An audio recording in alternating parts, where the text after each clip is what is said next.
गरदूल जो मिल जाए, सच कहता हूं मेरी तकदीर संवर जाए। ये मन बड़ा चंचल है, कैसे मैं तेरा भजन करूं, जितना इसे समझाऊं उतना ही मचल जाए। राधे तेरे चरणों की गरदूल जो मिल जाए।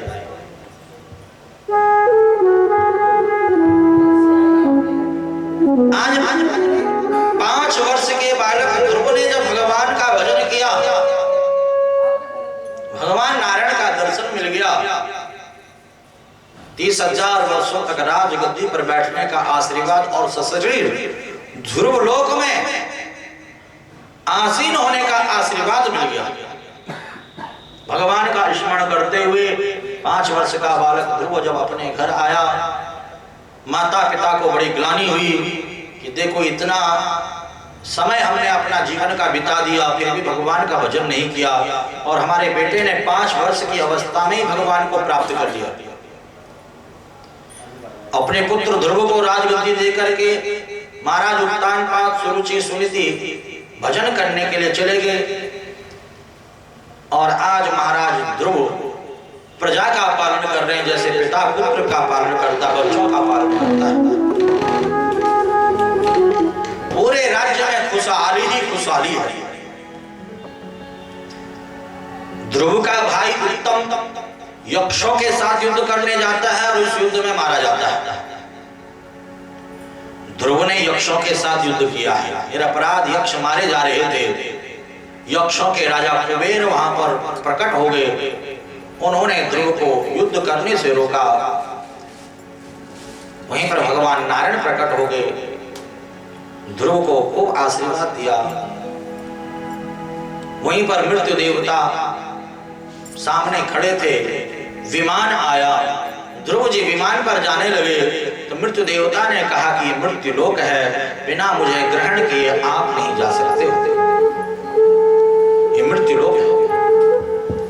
ध्रुव जी ने मुस्कुराते हुए कहा कि मैं कौन हूं? राजा। राजा कौन होता है? राजा नारायण स्वरूप होता है। कहा तुमने मुझे प्रणाम तक नहीं किया। और जैसे ही मृत्यु देवता प्रणाम करने के लिए सर झुकाए तो मृत्यु मूर्धनि पद्म दत्वा मृत्यु देवता के सर पर ही पैर रख करके ध्रुव जी विमान पर सवार हो गए। और देखते देखते विमान सीधा ध्रुव लोक के लिए प्रस्थान कर गया।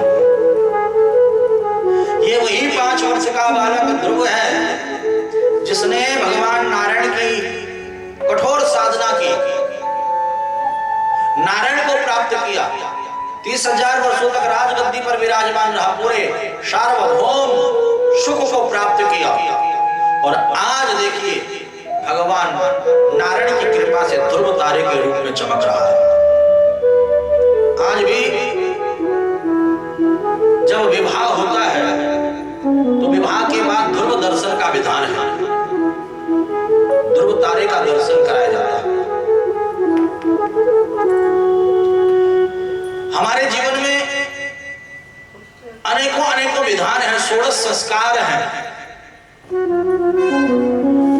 बहुत से लोगों को तो संस्कारों का पता ही नहीं है।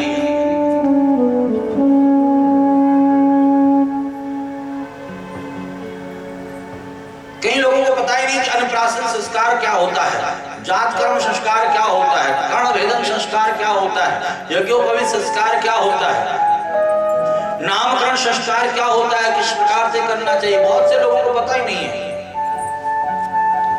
कईयों को तो यही नहीं पता विवाह संस्कार क्या होता है।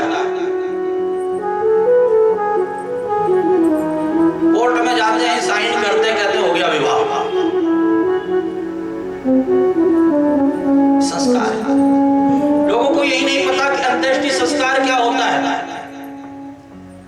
मरने के बाद जो संस्कार किए जाते हैं वो किस प्रकार से किए जाते हैं। तीसरे दिन ही महाराज सब कुछ कर देते हैं और फिर कहते हैं कि पितृ दोष हो गया। भाई ठीक से संस्कार नहीं करेंगे तो आत्मा तो भटकेगी ही भटकेगी। जो पूरे साल में संस्कार होता है वार्षिक जिसे कहते हैं पूरा साल का, वो कुछ नहीं किया, तीसरे दिन ही सब कुछ कर दिया।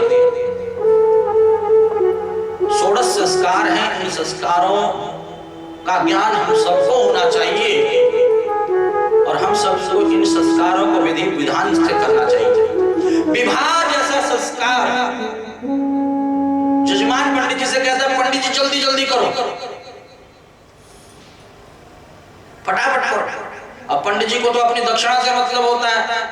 जो विवाह संस्कार 3 घंटा 4 घंटा में होना चाहिए वो आधे घंटे में ही करके जो है चल पड़ते हैं, क्योंकि पीछे से जो है जल्दी करो जल्दी करो। अब जो संबंध 7 जन्म चलना होता है वे 1-2 साल में खटपट खटपट होने लग जाता है, बात तलाक तक पहुंच जाती है।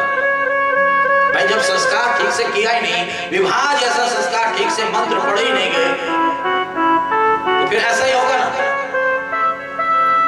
तो इसलिए ध्यान देना, हर एक संस्कार विधि विधान के साथ होना चाहिए। और यहां तक मैंने ग्रंथ में पढ़ा है, जिसके 16 संस्कार विधि विधान से नहीं होते हैं उसको जो है मोक्ष नहीं मिलता है, उसकी आत्मा हमेशा भटकती रहती है। इसलिए विधि विधान के साथ प्रत्येक संस्कार को, चाहे वे नामकरण संस्कार हो, चाहे वे अन्नप्राशन संस्कार हो, चाहे वे जातकर्म संस्कार हो, चाहे वे यज्ञोपवीत संस्कार हो, चाहे वे कर्णवेदन संस्कार हो, चाहे वे मुंडन संस्कार हो, कोई भी संस्कार हो, विधि विधान के साथ। विवाह संस्कार विधि विधान के साथ होना चाहिए। अगर आप चाहते हो कि आपके बेटा बहू के बीच में कोई खटपट ना हो, प्रेम स्नेह बना रहे मरते दम तक, तो विवाह संस्कार विधि विधान से जरूर करवाएं। और आप चाहें कि आपके पूर्वजों की आत्मा भटके नहीं, तो अंत्येष्टि संस्कार भी विधि विधान के साथ करवाएं। इस भागवत के माध्यम से मैं आप लोगों को संदेश देना चाहता हूं, बताना चाहता हूं। विवाह के बाद 7 फेरों के बाद ध्रुव दर्शन कराया जाता है, ध्रुव तारे का दर्शन कराया जाता है, कि जैसा बालक ध्रुव आज चमक रहा है, अपने माता पिता का नाम चमका रहा है, अपने कुल का नाम रोशन करना चमका रहा है, ऐसे ही हमारे गर्भ से भी, हमारे घर में भी ऐसा ही बालक हो जो अपने माता पिता का नाम, अपने कुल का नाम रोशन करे, अपना नाम रोशन करे। इसीलिए ध्रुव दर्शन कराया जाता है।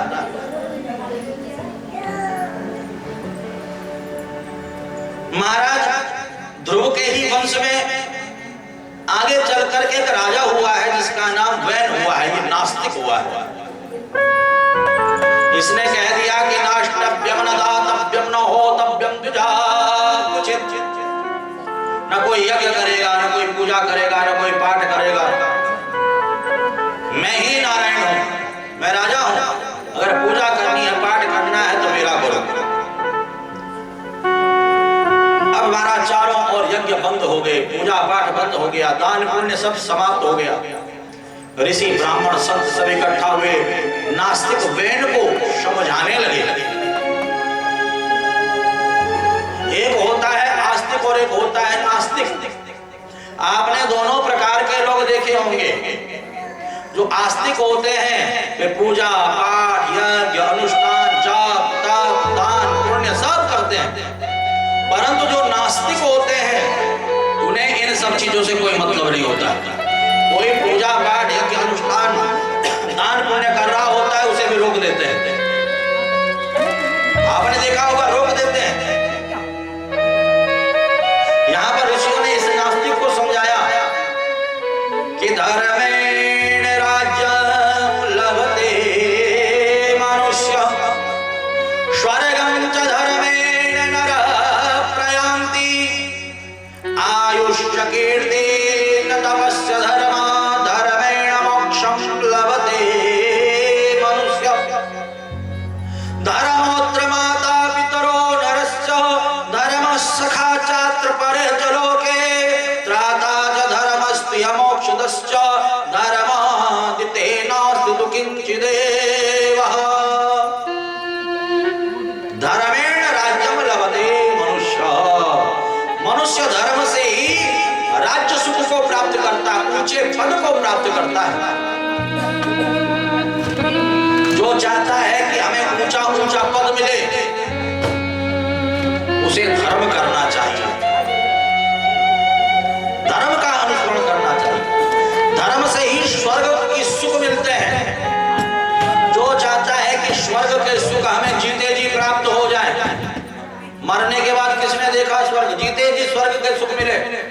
उसे धर्म का मार्ग चुनना पड़ेगा, धर्म का आश्रय लेना पड़ेगा, धार्मिक बनना पड़ेगा। जो चाहता है कि अकाल मृत्यु न हो, लंबी आयु हमारी हो, हमारी कीर्ति बढ़े, हमारा यश बढ़े, तो उसे विशेष रूप से धर्म का अनुसरण करना होगा। अकाल मृत्यु हरणं सर्व व्याधि विनाशं विष्णु चरणोदकं वित्वा पुनर्जन्म न विद्यते। धर्म का अनुसरण करते हुए लड्डू गोपाल का अभिषेक करना होगा, शालिग्राम का अभिषेक पूजन करना होगा और उसका चरणोदक पान करना होगा। अपने परिवार में जितने भी सदस्य हैं सबको चरणोदक पिलाना होगा, तभी जाकर के जो है लंबी आयु होगी, आयु लंबी होगी, यश बढ़ेगा, कीर्ति बढ़ेगी। धर्म से ही सब कुछ प्राप्त होता है। इस लोक में तथा परलोक में धर्म ही मनुष्य का माता पिता बनकर के साथ चलता है। जन्म देने वाले माता पिता केवल इसी लोक में रहते हैं, रूपे भी ज्यादा लंबा साथ नहीं होता है, परंतु हमारा जो धर्म है इस लोक में भी हमारे माता पिता की तरह हमारी रक्षा करता है और परलोक में भी माता पिता की तरह साथ जाता है और रक्षा करता है, जन्म जन्मांतर तक हमारे साथ रहता है। इसलिए धर्म का अनुसरण करना चाहिए। धर्म के सिवा अन्य कोई भी परलोक की कामना नहीं कर सकता है, परलोक में रक्षा नहीं कर सकता है। अतः प्रजा का कल्याण वही धर्म करता है। हे राजन, प्रजा के कल्याण के लिए आप धर्म का अनुसरण करें, धर्म का त्याग न करें, धर्म को धारण करें। अब ऋषियों ने तो अपने हिसाब से समझाया इस नास्तिक को, परंतु इसकी समझ में बात नहीं आई। ये उल्टा ही जो है ऋषियों के साथ बहस करने लग गया। अब महाराज ऋषियों को क्रोध आया, उन्होंने जोर का हुंकार लगाया, डांट लगाई और ऋषियों की डांट से उसके जो है प्राण निकल गए, हार्ट अटैक हो गया, उसे अटैक आ गया और वहीं पर उसका गोविंदाय नमो नमः।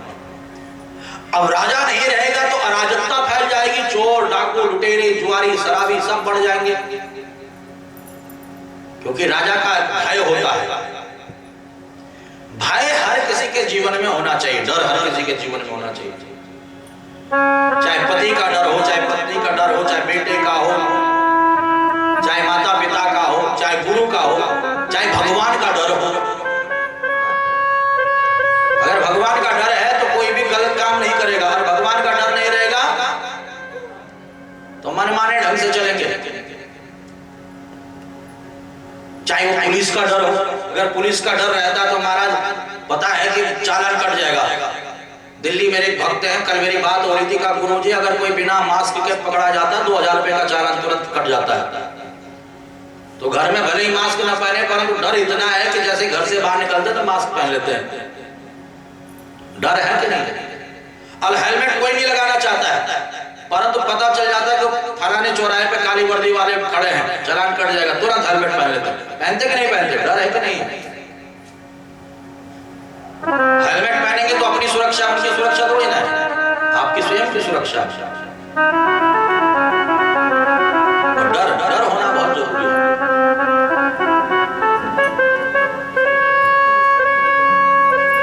तो यहां पर देखिए, बिना राजा के अराजकता फैल जाएगी, ये सोच करके वैन की भुजाओं का मंथन किया गया। वैन के शरीर से एक बालक निकला, काला काला बालक, निषिद्ध। इसके शरीर के पाप से उत्पन्न हुआ, इसलिए इसका नाम निषिद्ध, निषाद, निषादों की उत्पत्ति यहां से भी है। फिर वैन के भुजाओं का मंथन किया गया, एक स्त्री और एक पुरुष निकला, एक जोड़ा स्त्री पुरुष का, जो साक्षात लक्ष्मी नारायण ही वैन के शरीर से प्रकट हुए हैं। नाम हुआ है महाराज पृथु और महारानी अरुचि। बोले पृथु महाराज की, बोले लक्ष्मी नारायण भगवान की। पृथु महाराज की स्तुति सभी ने की है। पहले ये धरती, ये पृथ्वी उबड़ खाबड़ थी, पृथु महाराज ने इस धरती को समतल किया और पृथु महाराज के नाम से ही इस धरती का नाम पृथ्वी पड़ा।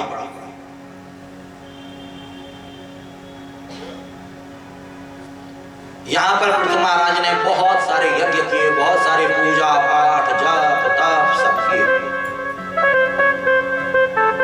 पृथु महाराज को ज्ञानोपदेश देने के लिए यहां पर संत कुमारों का आगमन हुआ है।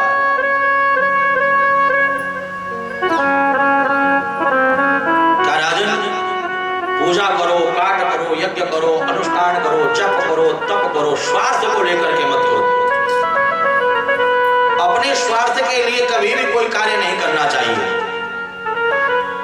निस्वार्थ इस काम हो के दिन रात गाऊं, गोविंद दामोदर माधवेति। हे कृष्ण हे यादव हे सखेती, हे कृष्ण हे यादव हे सखेती। निष्काम होके, क्या कहा गया है?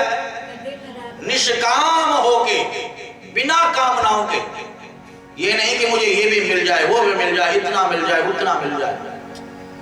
कई लोगों की महाराज लिस्ट खत्म नहीं होती है, वो लिस्ट महाराज बढ़ती ही रहती है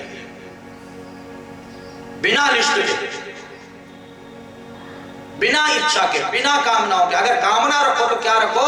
गोविंद आप मुझे मिल जाओ। गोविंद से गोविंद को मांगो। ये रुपया पैसा मकान दुकान गाड़ी नाती पोता ये सब नहीं मांगना चाहिए। गोविंद से गोविंद को मांगो। गोविंद अगर आपको मिल गए समझ लो आपको सब कुछ मिल गया।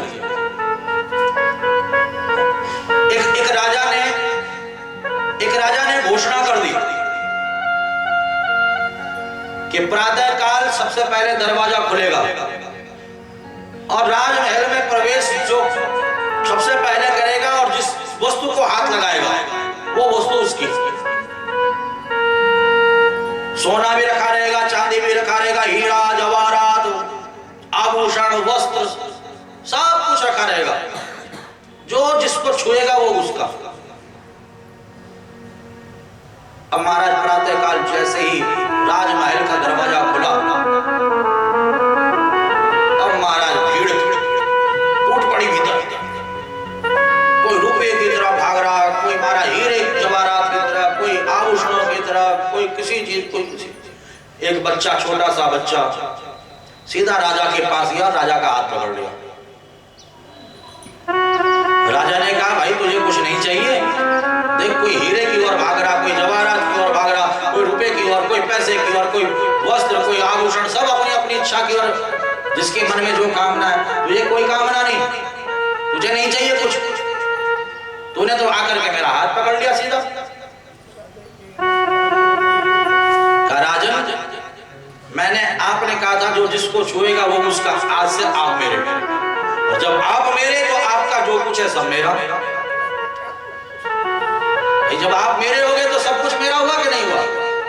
ऐसे ही हम और आप सब भाग रहे हैं, कोई मकान के लिए, कोई दुकान के लिए, कोई रुपए के लिए, कोई पैसे के लिए, कोई मान के लिए, कोई सम्मान के लिए। भाग रहा कि नहीं भाग रहा?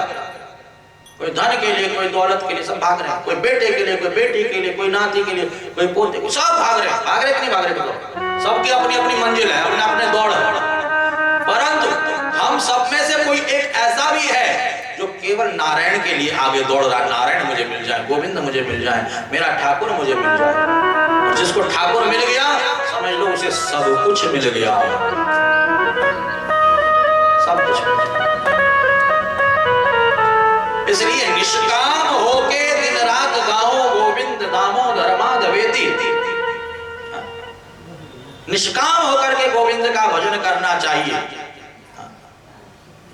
और बड़ा सुंदर भाव है एक कि मन के मंदिर में प्रभु को बसाना, बात हर एक के बस की नहीं है। मन के मंदिर में प्रभु को बसाना, बात हर एक के बस की नहीं है। खेलना पड़ता है जिंदगी से, भक्ति इतनी भी सस्ती नहीं है।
सस्ती नहीं है।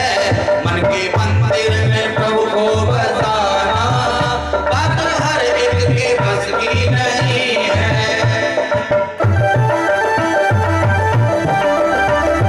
भक्ति मार्ग पर जब हम चलते हैं तो अनेकों प्रकार के कष्ट आते हैं। ये मार्ग आसान नहीं है। इस मार्ग पर अनेकों प्रकार के कांटे हैं। कांटों पर चलना पड़ता है, अंगारों पर चलना पड़ता है, तब जाकर के गोविंद मिलते हैं। इसलिए गोविंद को पाने दोनों हाथ उठा करके ताली सेवा करते हुए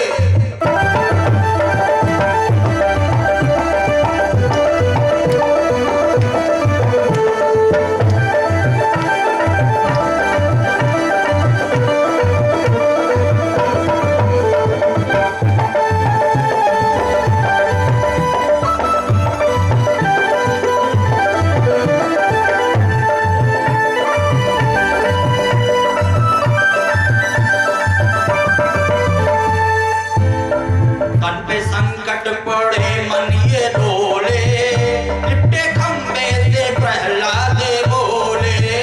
तन पे संकट पड़े मन ये डोले, लिपटे खंबे से प्रहलाद बोले। पतित पावन प्रभु के बराबर कोई दुनिया में हस्ती नहीं है। मन के मंदिर में मन बसाना बात हर की बस की नहीं है। खेलना पड़ता है जिंदगी से, भक्ति इतनी भी सस्ती नहीं है। मन के मंदिर में प्रभु को बसाना बात हर एक के बस की नहीं है।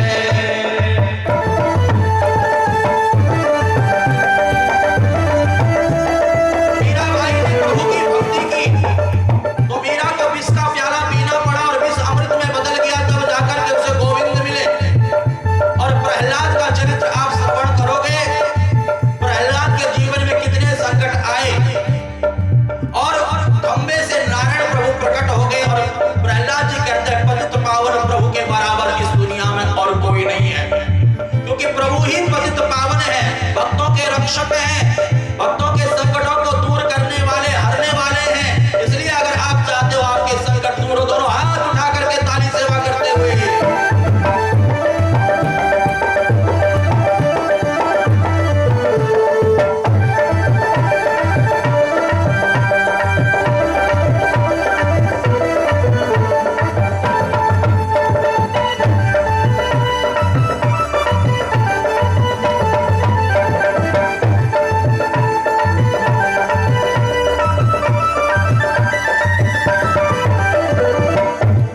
संत कहते हैं नागिन है माया, जिसने सारा जगत काटे खाया। संत कहते हैं नागिन है माया, जिसने सारा जगत काहे खाया। संत कहते हैं नागिन है माया, जिसने सारा जगत काटे खाया। संत कहते हैं नागिन है माया, जिसने सारा जगत काट खाया। कृष्ण का नाम है जिसके मन में, कृष्ण का नाम है जिसके मन में, उसको नागिन ये डसती नहीं है। मन के मंदिर में प्रभु को बसाना बात हर एक के बस की नहीं है। मन के मंदिर में प्रभु को बसाना बात हर एक के बस की नहीं है। मन के मंदिर में प्रभु को बसाना बात हर एक की बस की नहीं है। खेलना पड़ता है जिंदगी से, खेलना पड़ता है जिंदगी से, भक्ति इतनी भी सस्ती नहीं है। मन के मंदिर में प्रभु को बसाना बात हर एक के बस की नहीं है। मन के मंदिर में प्रभु को बसाना बात हर एक के बस की नहीं है। बात हर एक के बस की नहीं है। बात हर एक के बस की नहीं है। बात हर एक के बस की नहीं है। मन के मंदिर में प्रभु को बसाना बात हर एक के बस की नहीं है। प्रभु से प्रभु को मांगना बात हर एक की बस की नहीं है। हर कोई प्रभु के पास जाता है, गोविंद के पास जाता है, रुपया मांगता है, पैसा मांगता है, धन मांगता है, दौलत मांगता है, परंतु हर कोई में से एक भक्त ऐसा होता है जो प्रभु से केवल प्रभु को मांगता है। यहां पर देखिए बड़ा सुंदर आदि गुरु शंकराचार्य जी भी कह रहे हैं कि अंगम गलितम पलितम मुंडम दसन दीनम जातम धुंडम प्रेतो याति कृत्वा दंडम तदपि न मुञ्चत्यासा पिंडम भज गोविंदम भज गोविंदम भज गोविंदम भज गोविंदम अंगम गलितम पलितम मुंडम दसन दीनम जातम धुंडम प्रेतो याति कृत्वा दंडम तदपि न मुञ्चत्यासा पिंडम भज गोविंदम भज गोविंदम भज गोविंदम भज गोविंदम यावत् वेत्तोपार्जन सतत तावन् निज परिवारो दत्त पश्चातावति जर्जर देहे वार्ता प्रेक्षति कोऽपि न गेहे भज गोविंदम भज गोविंदम भज गोविंदम भज गोविंदम वयसि गते कः काम विकार शुष्के नीरे कः कासार क्षीणे विद्ये कः परिवारो ज्ञाते तत्त्वे कः कासार भज गोविंदम भज गोविंदम भज गोविंदम भज गोविंदम पुनरपि जन्मं पुनरपि मरणं पुनरपि जननी जठरे शरणं पुनरपि जन्मं पुनरपि मरणं पुनरपि जननी जठरे शरणं भज गोविंदम भज गोविंदम भज गोविंदम मूढ़ मते भज गोविंदम मूढ़ मते भज गोविंदम मूढ़ मते पुनरपि जन्मम पुनरपि मरणम और पुनरपि जननी जठरे शयनम। अगर जन्म मरण के चक्कर से छूटना चाहता है, 84 लाख योनियों से अगर छूटना चाहता है, तो हे मूढ़मती, हे दुर्बुद्धि मनुष्य, तो गोविंद का भजन कर, गोविंद का भजन कर, गोविंद का भजन कर। अंगम गलितम कलितम मुंडम दसन विहीनम जातम तुंडम वृद्धो याति गृहीत्वा दंडम तदपि न मुञ्चत्यासा पिंडम। ये भजन करना हर किसी के बस की बात नहीं है, मन के मंदिर में प्रभु को बसाना बात हर एक के बस की नहीं है। खेलना पड़ता है जिंदगी से, भक्ति इतनी भी सस्ती नहीं है। जब मां के गर्भ में जीव होता है तो भगवान से प्रार्थना करता है कि हे भगवान मुझे इस गर्भ यातना से मुक्ति दिला दे, क्योंकि गर्भ में जो कष्ट होता है वे कष्ट कहीं और इतना ज्यादा नहीं होता है। गर्भ में सबसे ज्यादा कष्ट बताया गया है।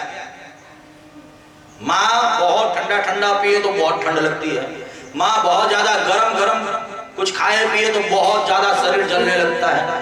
माँ के पेट में कीड़े मकोड़े मारा जो है, पेट में कीड़े होते हैं वो डंक मारते हैं, खट्टा खा ले तीखा खा ले, वो सब अनुभव होता है गर्भ में शिशु को। मल मूत्र में पड़ा होता है, तड़प रहा होता है। कपिल देवभूति पाख्यान में विस्तार से वर्णन है इस चीज का, जीव की अधोगति का, किस प्रकार से जीव जो है प्रार्थना करता भगवान की, हे गोविंद हे गोविंद हे गोविंद भजन करूंगा। भगवान कहते हैं नहीं, तू बाहर जाएगा भूल जाएगा मुझे। कहा नहीं प्रभु मैं आपका बहुत ज्यादा भजन करूंगा। परंतु जैसे ही मां के गर्भ से जीव बाहर आया, क्वाहम कह करके रोने लग गया, मैं कौन हूं मैं कौन हूं। कैसे रोता है छोटा सा बच्चा जब जन्म लेता है, रोता है कि नहीं रोता है? क्वाहम करके रोने लगता है। आप सुनना जरा ध्यान से,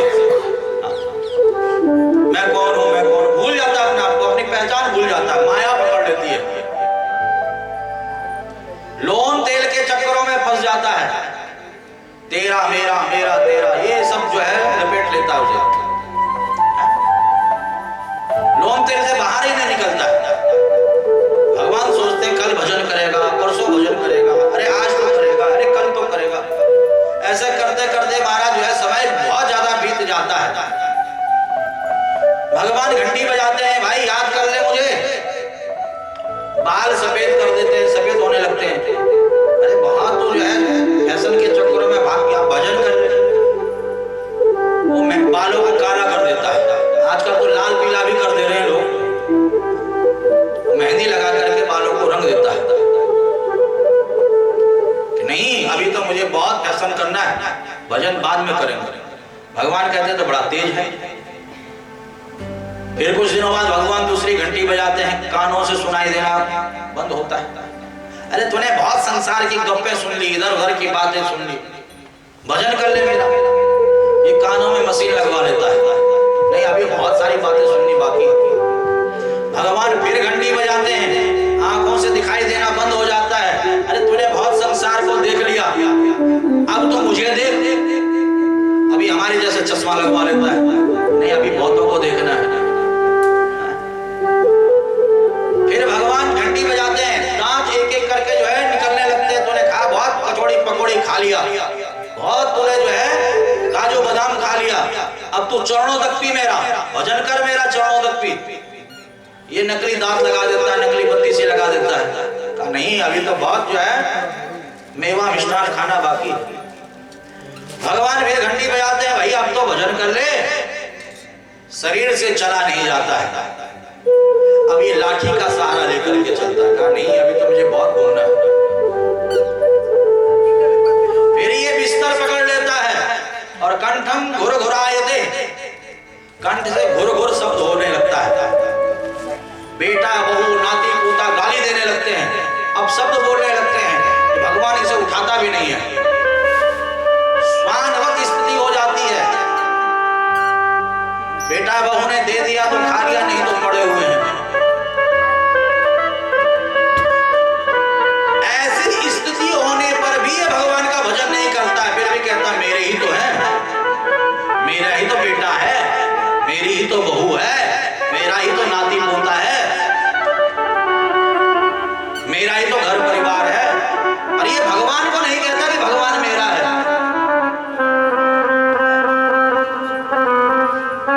और फिर अंते यामति सागति, अंत समय पर जिससे ज्यादा प्रेम होता है उसका चिंतन करता है, प्राण छोड़ देता है। फिर वही जन्म लेना पड़ता है इसको। बेटे का चिंतन किया तो किसी का बेटा बन करके आ गया, बेटी का चिंतन किया तो किसी का बेटी बन करके आ गया, बहू का चिंतन किया तो किसी का बहू बन गया। जिसका चिंतन करता है वही उसका जन्म का कारण बन जाता है।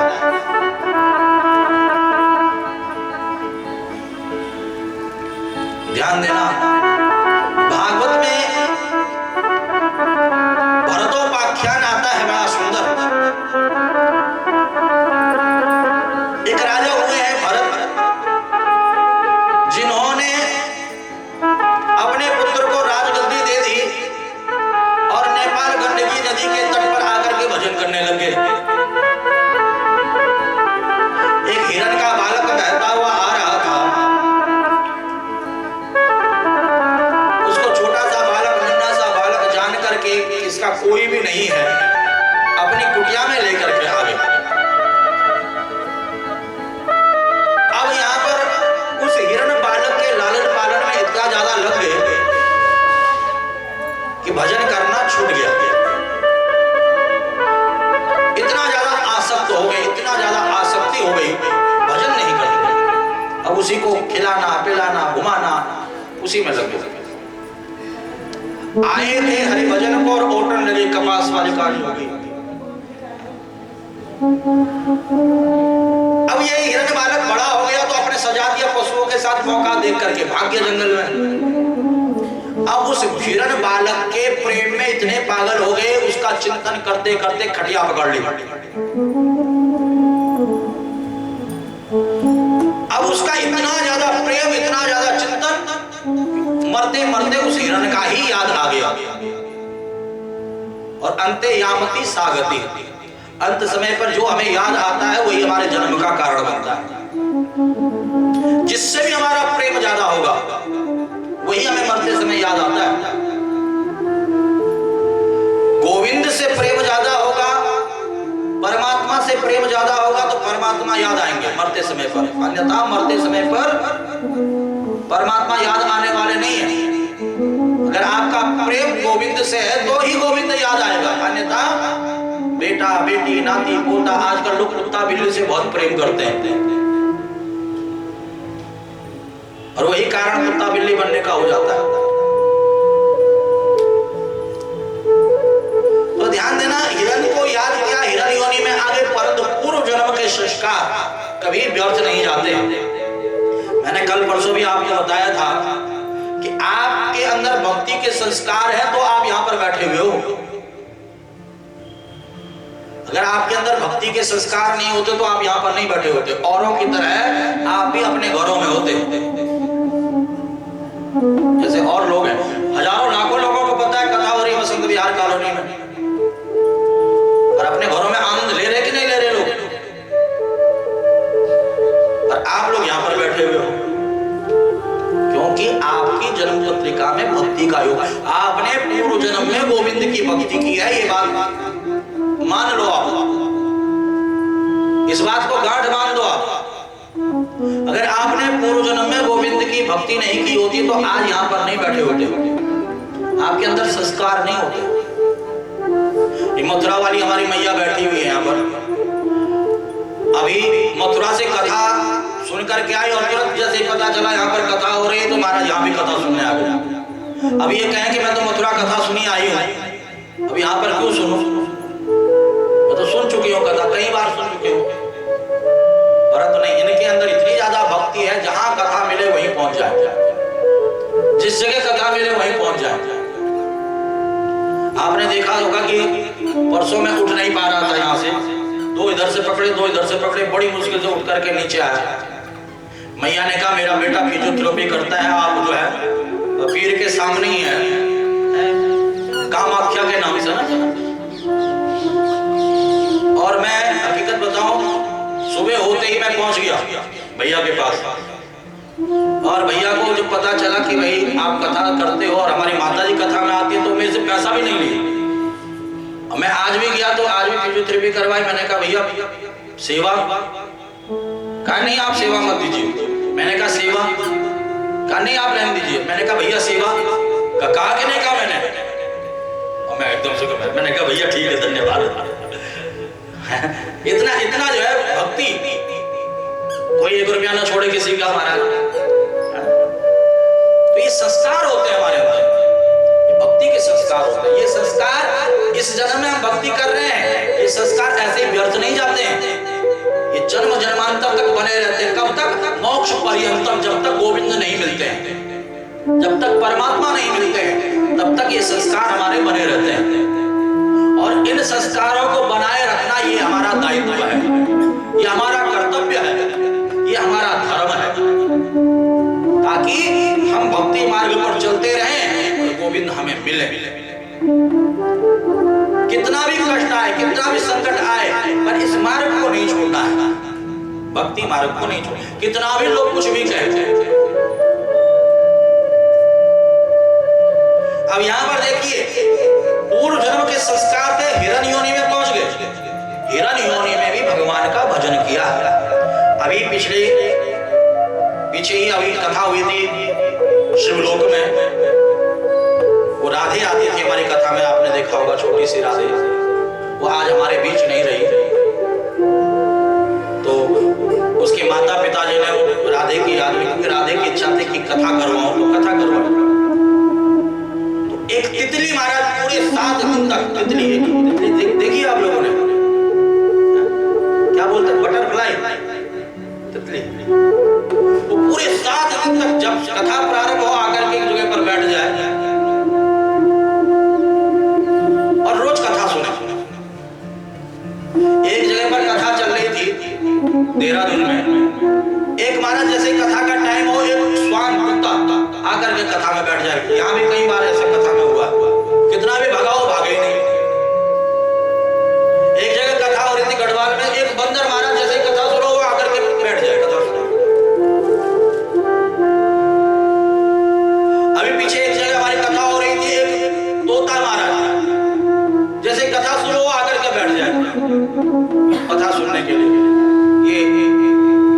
वैसे धर्मशाला में हमारे मित्तल आंसू मित्तल ने मित्तल एजेंसी जिनकी है उन्होंने करवाई थी वहां की बात।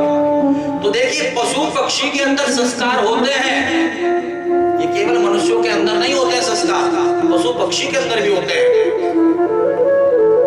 हिरण्योनि में संस्कार थे, भजन कर रहा था, जंगल में आग लग गई, सारे पशु जंगल छोड़ करके भाग गए, परंतु ये भजन करता रहा और उस अग्नि में ही इसका शरीर नष्ट हो गया। और उन संस्कारों के वशीभूत एक ब्राह्मण के घर पर जन्म हुआ। कभी कभी पूर्व जन्म की स्मृति याद रहती है, पूर्व जन्म के संस्कार उदित रहते हैं। इस जन्म में इसने सोचा कि अगर पिताजी मुझे कुछ भी कहेंगे मैं पढ़ूंगा नहीं। पिताजी ने कहा गायत्री मंत्र याद कर, इसने गायत्री मंत्र ही याद नहीं किया। क्यों नहीं किया? कि आज पिताजी कह रहे गायत्री मंत्र याद करो, फिर कहेंगे महामृत्युंजय मंत्र याद करो, फिर कहेंगे रुद्राष्टाध्याय याद करो, फिर कहेंगे दुर्गा सप्तशती याद करो, फिर कहेंगे मंत्र संहिता याद करो, फिर कहेंगे भागवत याद करो, फिर कहेंगे देवी भागवत याद करो, फिर कहेंगे ये, फिर कहेंगे जजमान के यहाँ जाओ, दक्षिणा लेकर के आओ, फिर कहेंगे ब्याह कर लो। तो मैं लोन तेल के चक्कर में फंस जाऊंगा, भजन कब करूंगा, भगवान का गुणगान कब करूंगा? तो इसने गायत्री मंत्र ही याद नहीं किया और पिताजी ने कह दिया तो जड़, और नाम पड़ गया जड़ भरत। क्या नाम पड़ा? जड़ भरत। माता पिता कितने दिन साथ निभाएंगे? माता पिता स्वर्ग से धारेंगे। अब भैया भाभी कब तक बिठा बिठा करके खिलाए बताओ? भाई तो एक बार के लिए सोचे भी भाई के लिए, परंतु भाभियां कहने लगी काम का न काज का और दुश्मन अनाज का। काम धंधा करता नहीं, रोटियां खा जाता है। अपने पतियों के कान भरने लगी, जब ये कुछ करेगा धरेगा तब इसको रोटी मिलेगी। क्या काम करेगा? ऐसे खेतों में छोड़ दो। ऊंचा सा मचान बना दिया और उसके ऊपर भरत को बिठा दिया, जड़ भरत। एक डब्बा दे दिया, एक डंडा दे दिया, कोई भी पशु पक्षी फसल खाने के लिए आए तो ये डंडे से डब्बे को बजाना और भगा देना,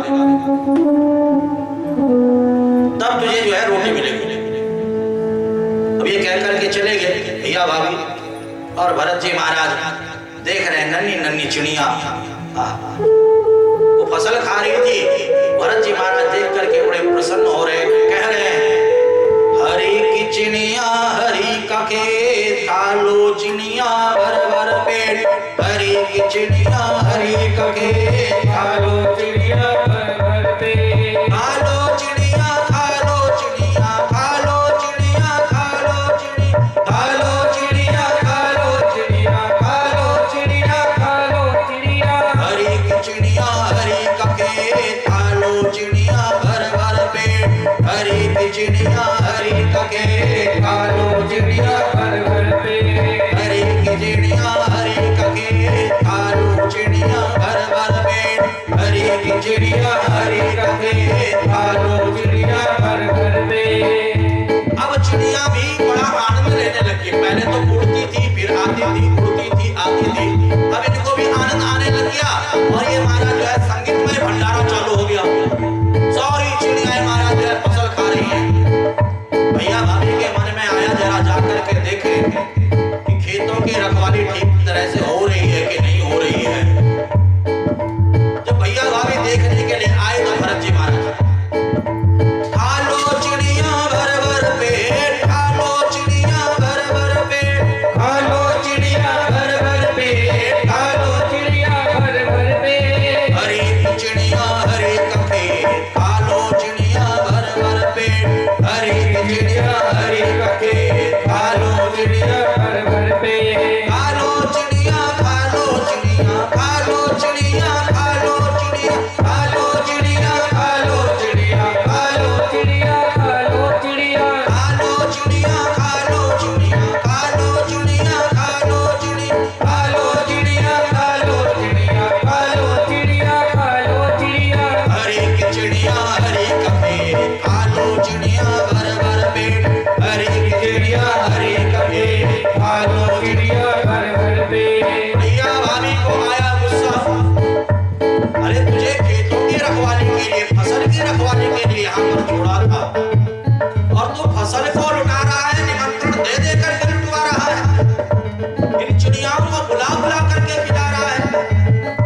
पीछे से भाभी मचान पर चढ़ी और जोर का धक्का दिया, निकल जा हमारे खेत खलिहान से, अब तेरा हमसे कोई लेना देना नहीं।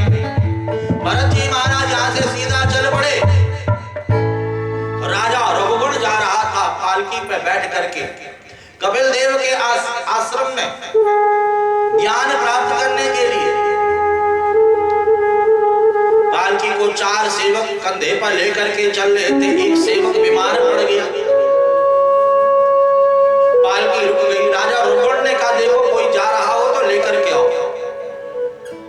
मुझे कपिल देव के पास जाना है, ज्ञान प्राप्त करने के लिए जाना है।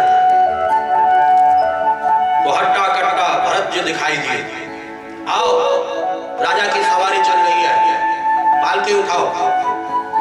भरत जी महाराज सीधा आए और पालकी को कंधे पर रख दिया।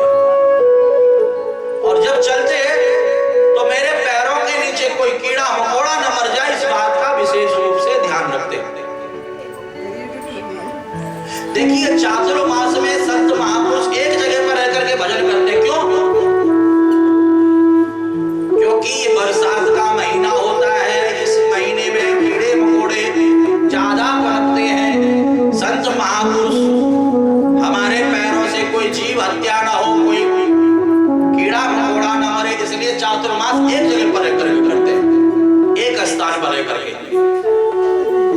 ये नियम होता है। संत महापुरुष विशेष रूप से ध्यान रखते हैं कि हमारे पैरों के नीचे कोई भी न मरे, कोई चींटी न मरे, कोई कीड़ा न मरे। अब महाराज यहाँ पर भरत जी महाराज जब चलते तो एक चींटियों की लंबी लाइन, आपने देखा होगा चींटियां जब चलती है तो लाइन से चलती है। अब भरत जी ने सोचा कि अगर मैं पैर रखूंगा तो ये मर जाएंगी बेचारी। तो भरत जी महाराज ने इनको बचाने के लिए, पालकी कंधे पर थी, राजा रघुगुण पालकी में था, जैसे छलांग लगाई तो राजा रघुगुण की जो खोपड़ी है पालकी के डंडे से टकराई। बहुत जोर का दर्द हुआ। रुको, कौन है ये जिसे चलना नहीं आ रहा? अभी चिकित्सा करता हूँ, अभी दंड देता हूँ, रोको पालकी। और पालकी रुक गई। तीनों सेवक कहते हैं महाराज ये नया नया सेवक जो लगा है इसे चलना नहीं आ रहा, ये उछल उछल करके चल रहा है, अभी बताता हूँ। और जैसे ही राजा रघुगुण पालकी से बाहर आए और भरत जी को देखा तो देखते ही महाराज ब्रह्म तेज, गले में यज्ञोपवीत दिखाई दिया, जनेऊ दिखाई दिया। कहा आप कोई साधारण नहीं हो, आप कौन हो बताओ? आप कोई ज्ञानी ब्राह्मण नजर आ रहे हो। राजा रघुगुण ने जब कहा कि आप कौन हो बताओ, तो भरत जी ने मन में विचार किया कि इसको मैंने कंधे पर उठाया है और जिसको मैं कंधे पर उठाऊं वो नरक में जाए, ये मैं होने नहीं दे सकता। अब कंधे पर उठाया है तो अब इसे भवसागर पार मुझे ही लगाना है, संसार सागर से पार लगाना है।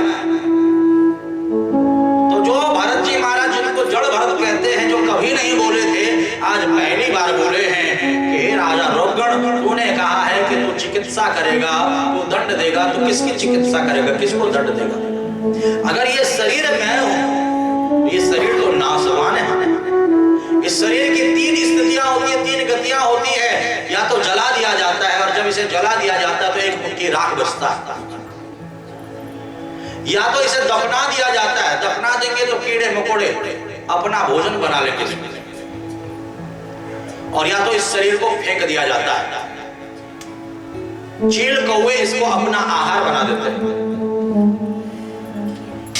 ये शरीर तो नाशवान है, आज नहीं तो कल, कल नहीं तो परसों इस शरीर को नष्ट होना ही होना है। इस शरीर को दंड कैसे देगा? तूने कहा कि तू चिकित्सा करेगा, तो आत्मा, आत्मा अगर मैं हूं तो आत्मा को तो न जलाया जा सकता है, न काटा जा सकता है, न मारा जा सकता है, न मिटाया जा सकता है। आत्मा तो अजर अमर है, नित्य है, शुद्ध बुद्ध शाश्वत है। तो आत्मा की चिकित्सा कैसे करेगा?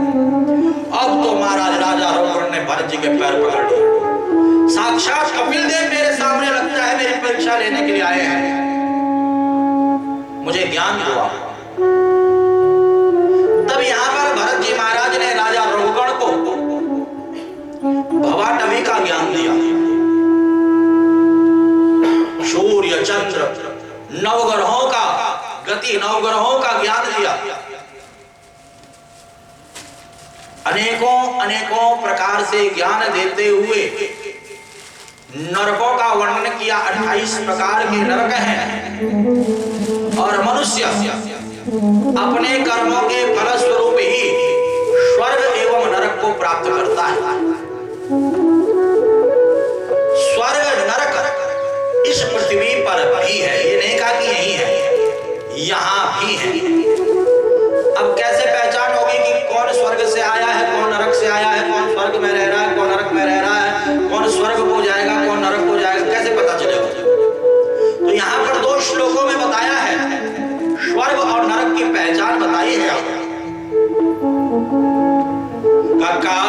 कार्पण्यवृत्ति सुजनेषु निंदा कुचेलुतानीच जनेषु भक्ति अतीव रोषा कटुका च वाणी नरस्य चिन्नं नरकागतश्च नरस्य चिन्नं नरकागतस्य।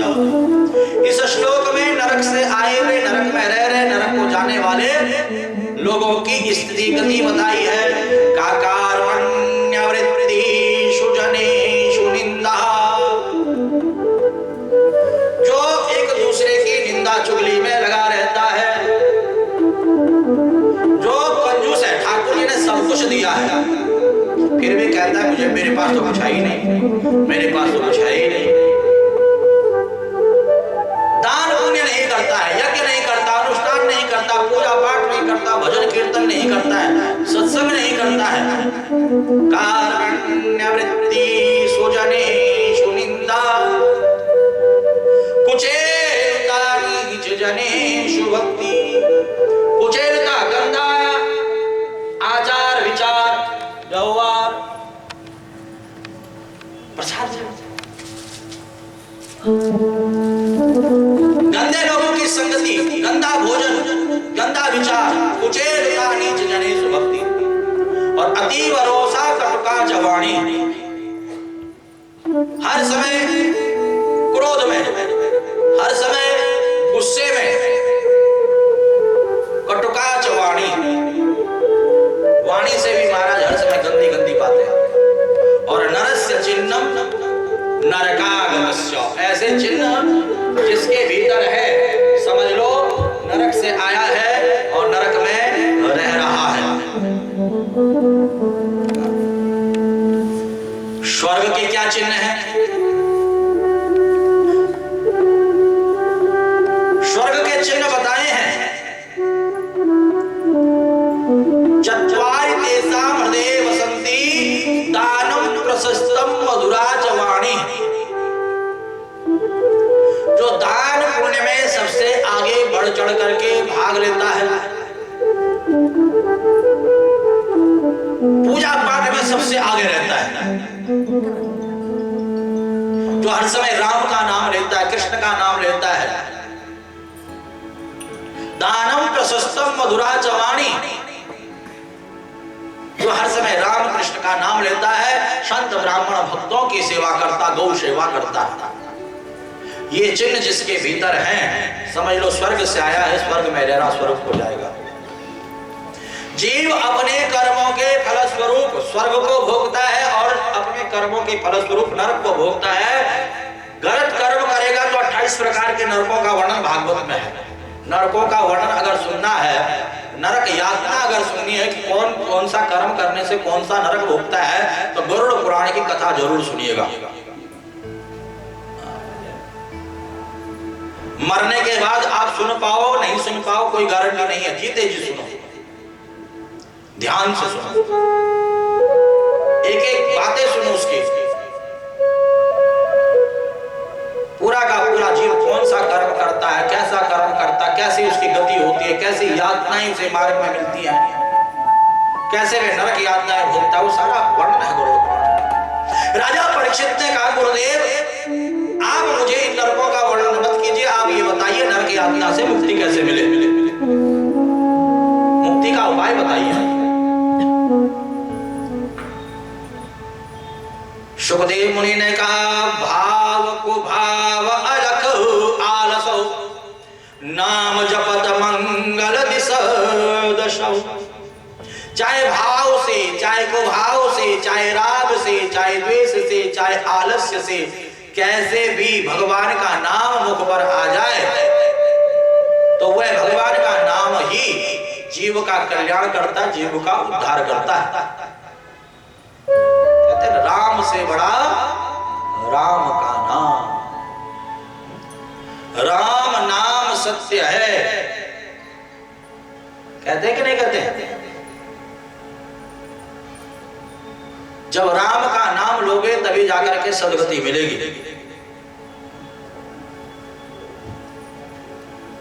राम से बड़ा अजामिल की कथा आती है। अजामिल ने जीवन पर्यंत पाप कर्म किया, परंतु अपने बेटे का नाम नारायण रख दिया और यम के दूत इसे लेने के लिए आए। ये घबरा गया यमदूतों को देख करके, बेटा नारायण बचाओ, बेटा नारायण बचाओ, बेटा नारायण बचाओ। भगवान नारायण के दूत आ गए, यमदूतों को मार लगा करके भगाया। यमदूतों ने कहा एक प्रश्न कर रहे हैं, हम फिर अब जा रहे हैं, इससे तो अपने बेटे को बुलाया था, आप क्यों चले आए? इसके बेटे का नाम तो परसों से नारायण पड़ा, हमारे स्वामी का नाम तो अनादिकाल से नारायण है। यमदूत पहुंच गए यमराज के पास, कल लेने गए थे अजामिल को, बेटा नारायण कहा, नारायण के दूत आकर हमें मार करके भगा दिया। यमराज कहते हैं बेटा इस बार तो बच के आ गए, अगली बार बच के नहीं आओगे, सावधान। जहां भी राम का नाम, कृष्ण का नाम, नारायण का नाम, गोविंद का नाम लिया जाए वहां भूल करके भी बच जाना, वहां हमारा अधिकार नहीं है। यमपुरी पर उसका अधिकार है, हमारा अधिकार उस पर है जो नारायण का नाम नहीं लेता, जो गोविंद का नाम नहीं लेता है। इसीलिए कहा गया है हरि का नाम लेने में तेरी क्यों जीभ लगती है, हरि का नाम लेने में तेरी क्यों जीभ लगती है, तेरी क्यों जीभ लगती है, तेरी क्यों जीभ लगती है। ये प्रभु का सुमिरन करने में तेरी क्यों जीभ लगती है, हरि का नाम लेने में तेरी क्यों जीभ लगती है। और हाथ उठा करके ताली सेवा करते हुए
जीभ लगती है। ये प्रभु का सुमिरन करने में तेरी क्यों जीभ लगती है। ये प्रभु का सुमिरन करने में तेरी क्यों जीभ लगती है। बोले भक्तवत्सल भगवान की भाव को भाव अलख आलस हो, नाम जपत मंगल विसदस हो। भगवान का नाम कैसे भी मुख से निकल जाए, वे भगवान का नाम ही जीव का कल्याण करता है। राम से बड़ा राम का नाम। इस कथा से हमें क्या संदेश मिलता है, क्या शिक्षा मिलती है अजामिल की कथा से? अजामिल वैसे तो नारायण का नाम नहीं लेता, परंतु बेटे का नाम नारायण था, इसलिए बेटे को बुलाते हुए बेटा नारायण सुनो, बेटा नारायण सुनो, बेटा नारायण आओ, बेटा नारायण बचाओ। भगवान नारायण का नाम निकला कि नहीं निकला? और वही नाम अजामिल का कल्याण कर गया, अजामिल की उद्धार कर गया, अजामिल की रक्षा कर गया। अजामिल ने देखा जब नाम लेने से बेटे का नारायण के दूत आ गए। हकीकत में नारायण का नाम लेता तो साक्षात नारायण आ जाते, और इसने नारायण की भक्ति करनी प्रारंभ कर दी और भगवान नारायण स्वयं इसे लेने के लिए आए। तो आज आप अपने नाती पोतों का नाम रखते हो, बच्चों का नाम रखते हो, कैसा नाम रखते हो महाराज? क्या रखते हो अपने बच्चों का नाम? आज के लोग, आज की माताएं बहनें, उन नामों का कोई अर्थ नहीं होता है, कोई मतलब नहीं होता महाराज। हाँ? कोई मतलब ही नहीं होता है।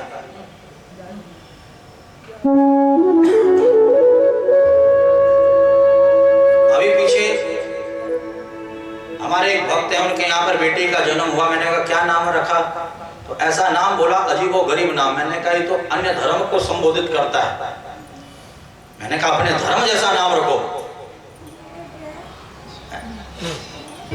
ऐसा नाम रखो। विष्णु सहस्त्र नाम भगवान के सहस्त्र नाम है। मैंने कहा कहां से रखा? कहा गूगल से रखा। मैंने कहा बहुत अच्छा। कहा पंडित जी ने नहीं रखा? कहा पंडित जी ने रखा था गोविंद, ये तो पुराना हो गया। अरे मैंने कहा गोविंद पसंद नहीं आ रहा, गोविंद के तो सहस्त्रों नाम है, गूगल पे ही ढूंढ लो, सर्च कर लो, गोविंद सहस्त्र नाम, कृष्ण सहस्त्र नाम, राम सहस्त्र। अगर आप राम को पसंद करते हो, राम के सहस्त्र नाम आ जाएंगे। कृष्ण को पसंद करते हो, कृष्ण के सहस्त्र नाम आ जाएंगे। विष्णु सहस्त्र नाम, विष्णु को पसंद करते हो, विष्णु सहस्त्र नाम आ जाएंगे। हजार हजार नाम है सबके। आप देवी मैया को पसंद करते हो, देवी के भक्त हो, देवी जैसा अपनी बिटिया का नाम रखना चाहते हो, लक्ष्मी सहस्त्र नाम, दुर्गा सहस्त्र नाम, सरस्वती सहस्त्र नाम, ये आप ढूंढो, जो पसंद हो वो रखो, और रखो अपने देवी देवताओं के नाम से संबोधित नाम। जो आप नाम लोगे, राधा सहस्त्र नाम है, राधा रानी के सहस्त्र नाम है, हजार नाम है, हजार में एक तो पसंद आएगा आपको। जब भी आप वो नाम लोगे तो सीधा राधा रानी के हृदय को छुएगा। कहने का अभिप्राय, नाम का बड़ा प्रभाव होता हमारे जीवन में। जतो नामो ततो गुण, जैसा नाम होगा वैसे ही गुण बच्चे के अंदर आएंगे। इसलिए नाम सोच समझ करके रखना चाहिए। नाम का जीवन में बड़ा प्रभाव पड़ता है। आपको याद होगा हमारे साथ हमारे गुरुजी के पास कौन गया था? जब शुरुआत में कथा शुरू हुई थी, शांति मैया थी, मीना मैया और भी गुरुजी कह रहे तेरा नाम पवन है तो पवन की तरह उड़ता रहेगा। और हकीकत में ठाकुर जी की बड़ी कृपा, गुरु महाराज का बड़ा आशीर्वाद है।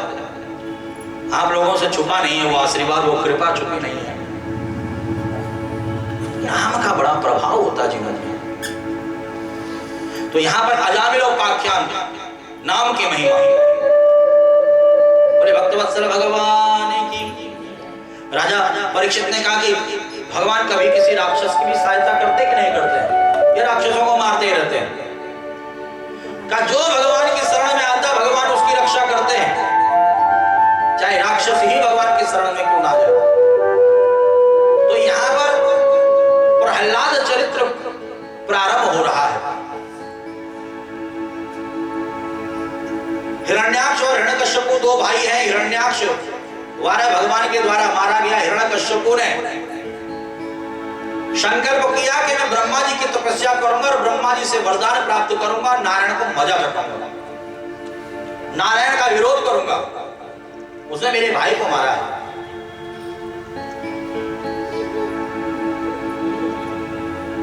अब महाराज हिरण्यकश्यप को चले गया तपस्या करने के लिए और कयादु गर्भवती है। इंद्र ने कयादु का हरण किया। नारद जी ने कयादु को इंद्र से मुक्त करा करके कुटिया में ले जाकर के भागवत कथा सुनाई। भागवत कथा सुनने से जो बालक का जन्म हुआ, प्रहलाद नाम हुआ और प्रभु का अनन्य भक्त, प्रहलाद अनन्य भक्त प्रभु का। हिरण्यकश्यप ब्रह्मा जी से वरदान प्राप्त करके अनेकों अनेकों वरदान प्राप्त करके आ गया। अब तो मैं अमर हूं, मुझे कोई मार नहीं सकता है। स्वर्ग में जाकर के देवताओं को भगा दिया, स्वर्ग के सिंहासन पर हिरण्यकश्यप बैठ गया। नारद जी प्रहलाद और कयादु को लेकर के हिरण्यकश्यप के पास आए। नारद जी को धन्यवाद दिया, प्रहलाद को हृदय से लगाया, शुक्राचार्य जी के विद्यालय में पढ़ने के लिए भेजा। दानवी विद्या जहां पर दी जाती है, षण्णावर को वहां पर दानवी शिक्षा देते, कैसे संतों को सताना है, ब्राह्मणों को सताना है, भक्तों को सताना है, गौ माता की सेवा नहीं करनी है, फलों के वृक्षों को उजाड़ना है, प्रकृति को नष्ट करना है। दानव जो है वे प्रकृति के साथ छेड़खानी करते हैं, संत ब्राह्मण भक्तों का अपमान करते हैं, गौ माता की हत्या करते हैं। अब महाराज जब 1 वर्ष हो गया, छुट्टियां पड़ी, प्रहलाद घर आया। पिता ने कहा क्या सीख करके आया? कहा पिताजी सच्ची बताओ कि झूठी बताओ? कहा झूठ क्यों बताएगा, सच सच बता क्या सीख करके आया? कहा पिताजी मैं नवधा भक्ति सीख करके आया हूं। श्रवणम कीर्तनम विष्णु स्मरणम पाद सेवनम अर्चनम वंदनम दास्यम शक्यम आत्मनिवेदनम। देखिए भागवत में 2 बालक नवधा भक्ति का वर्णन करते हैं। एक अपनी मां को नवधा भक्ति का ज्ञान देता और एक अपने पिता को ज्ञान देता है।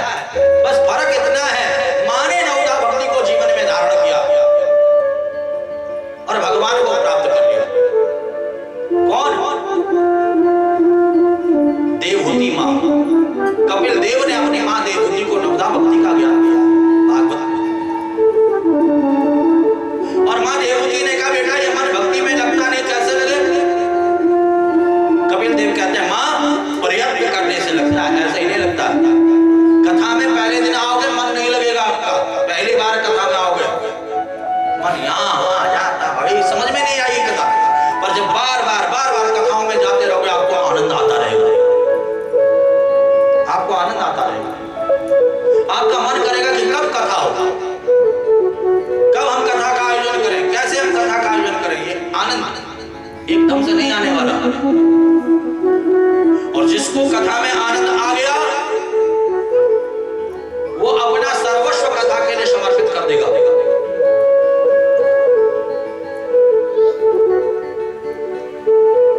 कहने का अभिप्राय एक दिन में आनंद नहीं आता है, पहली बारी में आनंद नहीं आता है। पहली बार तो समझ में ही नहीं आता कि कथा होती क्या है। धीरे धीरे समझ में आने लगता कथा क्या होती है, कथा से क्या लाभ होता है, कीर्तन से क्या लाभ होता है, भजन से क्या लाभ होता है, पूजन से क्या लाभ होता है, पाठ से क्या लाभ, ये धीरे धीरे समझ में आता है। सुमिरन करने से क्या लाभ होता है। हमारी बहुत सारी माताएं यहाँ पर बैठी हुई हैं जो सिख धर्म को मानने वाली हैं, गुरुद्वारे को मानने, गुरु ग्रंथ साहिब को मानने वाली हैं।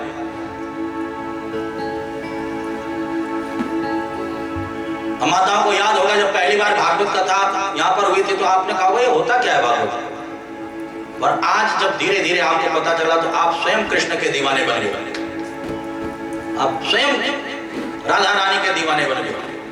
सुनते सुनते पहले मैं भी सोचता था कि ये सुखमनी साहिब का पाठ क्या होता है, वाहिगुरु क्या होता है। भाई जब हम जुड़े नहीं थे, पता नहीं था, तो हम भी सोचते थे क्या होता है। ये सत श्री अकाल बोलते इसका मतलब क्या होता है हमें भी नहीं पता था। और जब संग किया और जब हमने जानने की चेष्टा की तब हमें पता चला। तो जब भी मैं मिलता हूं तो मैं माताओं से कहता हूं मैया सत श्री अकाल, तो बड़ा अच्छा सा लगता है, माता खुश हो जाती है। होती कि नहीं होती? जैसे कोई हमें राधे राधे बोलता तो हम बड़े खुश हो जाते हैं, राधा रानी का भक्त आ गया। कहने अब हमारे रामनगर में एक मैया रहती है, उधर पार्क वाली मैया हो, तो जब भी मुझे मिलती है मैं कहता हूँ भैया सत श्री अकाल, वो बड़ी खुश हो जाती है, रुक जाती है, बातें करने लग जाती है, बड़ी खुश होती है भैया। तो कहने का अभिप्राय जब तक हम उसे जानने की कोशिश नहीं करेंगे, उसे पहचानने की कोशिश नहीं करेंगे, उसे समझने की कोशिश नहीं करेंगे, तब तक हमारे कुछ पल्ले पड़ने वाला नहीं है। उसे जानना पड़ता है, उसे समझना पड़ता है, उसे पहचानना पड़ता है। तो यहां पर महाराज नवधा भक्ति, ये कपिल देव ने अपनी मां को भक्ति का ज्ञान दिया तो मां ने उस भक्ति को स्वीकार किया, परंतु यहां पर हिरण्यकश्यप को प्रहलाद भक्ति का ज्ञान दे रहे हैं। प्रहलाद के द्वारा प्राप्त ज्ञान को हिरण्यकश्यप स्वीकार नहीं कर रहा है,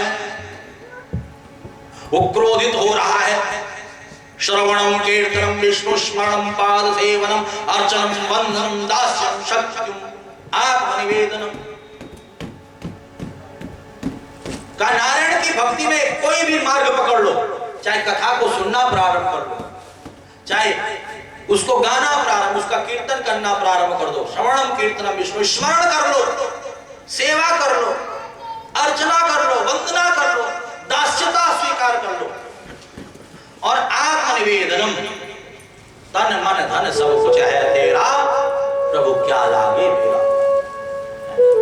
तन भी तेरा, मन भी तेरा, धन भी तेरा, प्रभु आज से इस तन से आपकी सेवा करूंगा और इस मन से आपकी लीला कथाओं का श्रवण करूंगा, और जो भी तूने अपनी कृपा से मुझे दिया है ये तेरे नाम पे खर्च कर दूंगा। ये नवधा भक्ति है। यह तो गति है अटपटी, झटपट लगे न कोई, और जो मन की खटपट मिटे तो झटपट दर्शन हो। ये भक्ति मार्ग पर चलना आसान नहीं है। मैंने अभी आपको बताया था ना, भक्ति मार्ग पर चलना आसान नहीं है। मन के मंदिर में प्रभु को बसाना बात हर एक के बस की नहीं है। खेलना पड़ता है यहाँ जिंदगी से, भक्ति इतनी भी सस्ती नहीं है। ये भक्ति हर किसी को नहीं मिलती है, ये भक्ति सस्ती नहीं है। पहली बार ही आज और भक्ति मिल जाए, परीक्षा कांटों पर चलना पड़ता है, कंकड़ों पर चलना पड़ता है, अंगारों पर चलना पड़ता है, लोगों की भली बुरी बातें सुननी पड़ती हैं। भक्तों को क्या क्या नहीं कहते हैं लोग। भक्ति मार्ग पर आप चलोगे तो लोग आपको भला भी कहेंगे, बुरा भी कहेंगे। कोई कहेगा बहुत अच्छा काम कर रहा, कोई कह रहा है तो बहुत बुरा काम कर रहा है, इसके पास कोई काम धंधा ही नहीं है। जब देखो कथा कीर्तन पूजा पाठ, बस है ये तो बेल्ला है। क्या बोलते हैं पंजाबी में? बेल्ला है। क्या बोलते हैं? है तो बेल्ला है, इसको कोई काम धाम ही नहीं है। बोलते कि नहीं बोलते? ये सुनना पड़ता है। परंतु जो इन कांटों पर चल करके आगे बढ़ता है, इन अंगारों पर चल करके आगे बढ़ता है, उसी को परमात्मा अपने हृदय से लगाते हैं। फिर उसके राह में अपने आप जो है कांटे भी फूल बन जाते हैं।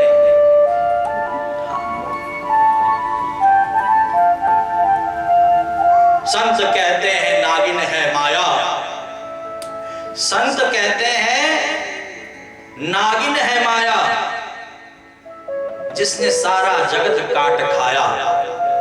कृष्ण का नाम है जिसके मन में, उसको ये नागिन डसती नहीं है। ये भगवान की माया उसको नहीं पकड़ती है। किसको? जिसके जिह्वा पर कृष्ण का नाम है, राम का नाम है। और प्रहलाद ने जब कहा कि पिताजी आप राम का नाम लो, कृष्ण का नाम लो, नारायण का नाम लो, हिरण्यकश्यप ने उठा करके पटक दिया, कहा इसे मार दो, इसे मार दो, ये बीमारी है। नारायण भक्ति का जो है प्रचार कर रहा है, राक्षसों को बिगाड़ रहा है। क्या क्या षड्यंत्र नहीं किए गए महाराज प्रहलाद को मारने के लिए, अनेकों प्रकार के उपाय षड्यंत्र किए गए, पर हर स्थिति में परिस्थिति में भगवान ने प्रहलाद की रक्षा की है। हिरण्यकश्यप ने कहा बता तेरी रक्षा कौन कर रहा? मेरा नारायण कर रहा है। कहाँ है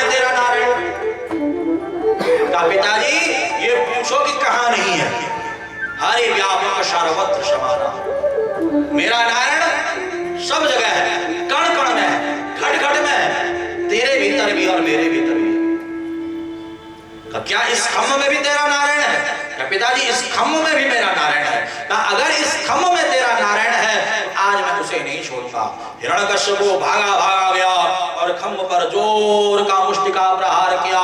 खम्भ चटा चटक गया और खम्भ के भीतर से मेरे प्रभु नरसिंह बन करके प्रकट हो गए। बोले नरसिंह भगवान की, बोले नरसिंह भगवान की, बोले नरसिंह भगवान। धड़ है मनुष्य का और सिर है सिंह का, लाल लाल नेत्र है, लपलपाती जीभ है, लंबे लंबे नाखून है, जोर जोर से दहाड़ रहे हैं सारे राक्षस भाग के। हिरण्यकश्यप डटा रहा, युद्ध करने लगा। कहा आप मुझे नहीं मार सकते हो। कहा क्यों नहीं मार सकता हूं?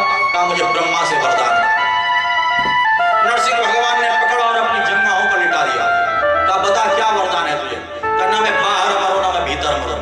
नरसिंह भगवान कहते देख ना तू बाहर है ना तू भीतर, तो बीच देहली पर है। कहा ना आकाश में मरो ना पाताल में मरो ना पृथ्वी पर मरो। नरसिंह भगवान कहते हैं ना तू आकाश में है ना तू पाताल में है ना तू पृथ्वी पर, तू तो मेरी जंघाओं के ऊपर है। कहा 12 महीनों में किसी महीने न मरो। नरसिंह भगवान कहते हैं तेरे लिए मैंने 13वां महीना बनाया है, पुरुषोत्तम मास। कहा ना मैं मनुष्य से मरूं ना मैं पशु से मरूं। कहा ना मैं मनुष्य हूं ना मैं पशु हूं, तो नरसिंह। कहा ब्रह्मा की बनाई हुई सृष्टि में किसी से न मरो। कहा ब्रह्मा ने मुझे नहीं, मैंने ब्रह्माओं को बनाया है। कहा ना दिन में मरो ना रात में मरो। कहा ना दिन है ना रात है तो संध्या का समय। कहा ना अस्त्र से मरो ना शस्त्र से मरो। कहा देख मेरे पास कोई अस्त्र शस्त्र नहीं, मेरे पास तो मेरे नाखून है। और देखते ही देखते नरसिंह भगवान ने अपने नाखून हिरण्यकश्यप के पेट में गाड़ दिए और पेट को चीर दिया। बोले नरसिंह भगवान की। आंतों को लेकर के देख रहे हैं भक्त प्रहलाद को जन्म दिया, धन्य है आते, और गले में धारण कर दिया और नाम पड़ गया आत्रिमाली। बोले आत्रिमाली भगवान की। क्रोध शांत नहीं हुआ नरसिंह भगवान का, फिर भी सभी ने अपनी अपनी ओर से स्तुतियां की, प्रार्थनाएं की। लक्ष्मी जी तक आ गई, दैया मैया करके भाग गई। कहीं मेरा नारायण नहीं हो सकता, इतना क्रोध। प्रहलाद तुम जाओ। प्रहलाद गए और जाते ही प्रहलाद नरसिंह भगवान के दांत गिरने लगे। कहा बेटा सब मुझसे डर रहे हैं, तुझे डर नहीं लग रहा है? कहा प्रभु यह रूप आपने मेरी ही रक्षा के लिए धारण किया। आप पिता तो मैं पुत्र हूं आपका। आपसे डर नहीं, आपसे प्रेम आ रहा है, लाड आ रहा है। नरसिंह भगवान का क्रोध शांत हो गया। नरसिंह भगवान की आंखों से अश्रु बहने लग गए और नरसिंह भगवान कहने लगे बोले अति कोमल तिहारे अंग, असुर ने मारे मन एक नाम गाने में, गिरते गिराए पुनि जल में डुबाए हाय, कमी ना राखी सताने में, उड़से लगाए लिपटाए बार बार, करुणा स्वरूप लगे करुणा दिखाने में, मंजुल मुखार बिंद चूम चूम कहे प्रभु क्षमा करो पुत्र मोहे देर भई आने में, क्षमा करो पुत्र मोहे देर भई आने में। नरसिंह भगवान कहते बेटा मैंने तेरी बहुत ज्यादा परीक्षा ली है। भक्ति मार्ग पर जब कोई चलता है तो उसकी परीक्षा ली जाती है, भक्ति असली है कि नकली है। कई बार क्या होता है, अरे पड़ोसी रोज कथा में जा रहा है और मैं नहीं जा रहा हूं, लोग क्या कहेंगे ये कथा में नहीं आया, और महाराज सुंदर टीका चंदन लगा करके कथा में बैठ जाता है और मन में महाराज जो है बुरी बुरी बातें चलती रहती है, नकली भक्ति। अच्छा सब मंदिर जाते हैं, जल चढ़ाते हैं, लोग क्या कहेंगे कि मोहल्ले में रहकर के जल नहीं चढ़ाने जाता है, नास्तिक है। अब महाराज जो है नकली की भक्ति महाराज दिखाने के लिए।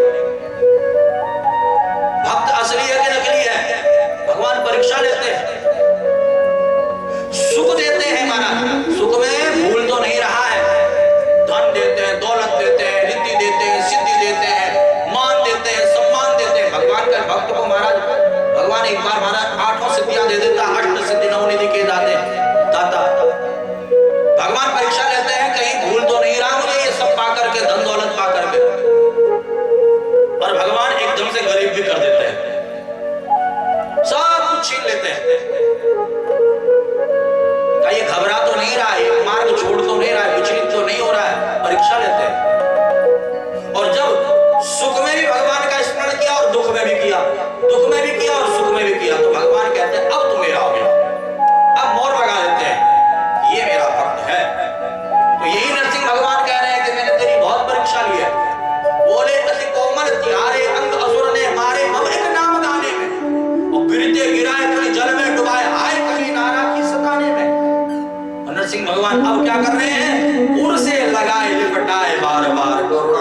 लगे करुणा दिखाने में, अपने हृदय से लगा लेना का बहुत परीक्षा ले ली मैंने तेरी, अब नहीं लूंगा तेरी परीक्षा। उनसे लगाए निपटाए बार बार करुणा स्वरूप लगी करुणा दिखाने में, मंजुल मुखार बिंदु चूम चूम कहे प्रभु। देखिए जब आपको बच्चे से प्यार आता तो आप क्या करते हो, उसका मुंह चूमते हो कि नहीं चूमते हो? आपने गाय को देखा, पशु को, गाय अपने बछड़े का क्या करती है, चाटती है।